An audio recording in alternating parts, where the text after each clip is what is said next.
₹1500 लो और किसी को मत कहना।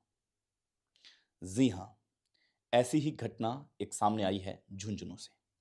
नमस्कार, आपका स्वागत है। ये घटना जनवरी की बताई जा रही है।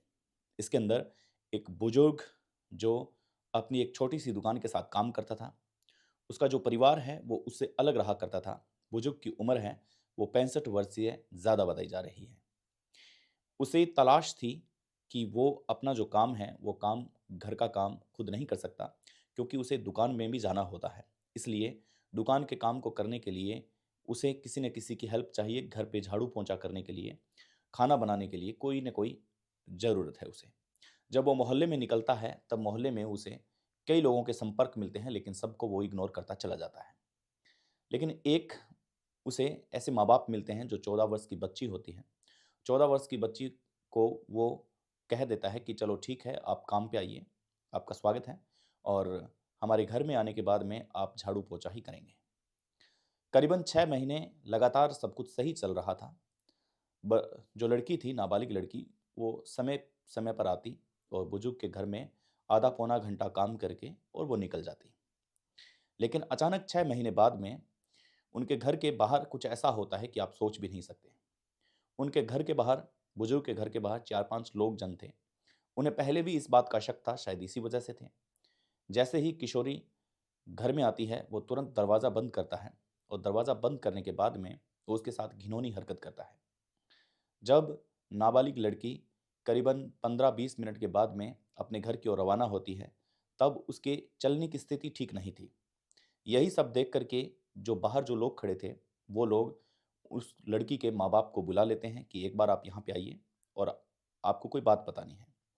जैसे ही उसके गरीब माँ-बाप वहाँ पहुँचते हैं, पहुँचने के बाद में बोला जाता है कि क्या हुआ? तब घर के अंदर जाते हैं और उसके साथ बुजुर्ग के साथ ज़बरदस्त पिटाई करते हैं।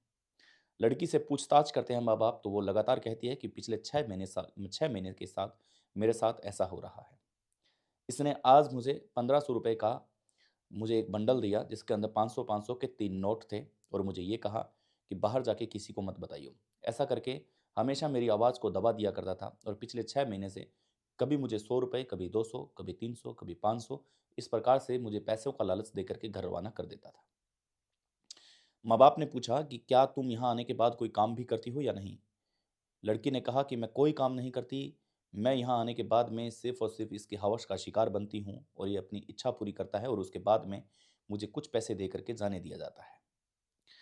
अब इधर बुजुर्ग की पिटाई चल रही थी, 65 वर्षीय बुजुर्ग पीटते हुए लोगों के हाथ काँप रहे थे, लेकिन पीटना भी ज़रूरी था। कहते हैं कि 65 साल की उम्र के बाद में हवस दिमाग से उतर जाती है, लेकिन यहाँ पर 65 वर्ष की आयु में भी हवस उसके दिमाग में थी।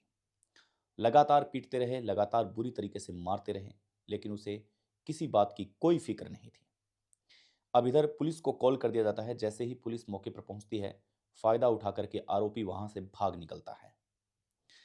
आरोपी भागता है, पॉक्सो एक्ट में मामला दर्ज किया जाता है, माँ-बाप की ओर से एफ़आईआर दर्ज की जाती है, उसकी जाँच-पड़ताल चलती है और कुछ दिन बाद में आरोपी पकड़ा जाता है।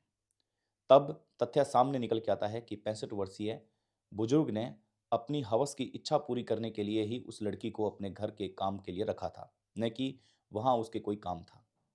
उसके यहाँ किसी प्रकार का कोई काम नहीं था, बस उसे अपनी हवस को मिटाना था, इसलिए वो 14 साल की एक बच्ची को अडॉप्ट करता है और उसके बाद में उसे घर के काम के लिए बुलाता है। पिछले 6 महीने से शिकार होती वो बच्ची अपनी दास्तान जब सुना रही थी, तब सबकी आँखों में पानी था।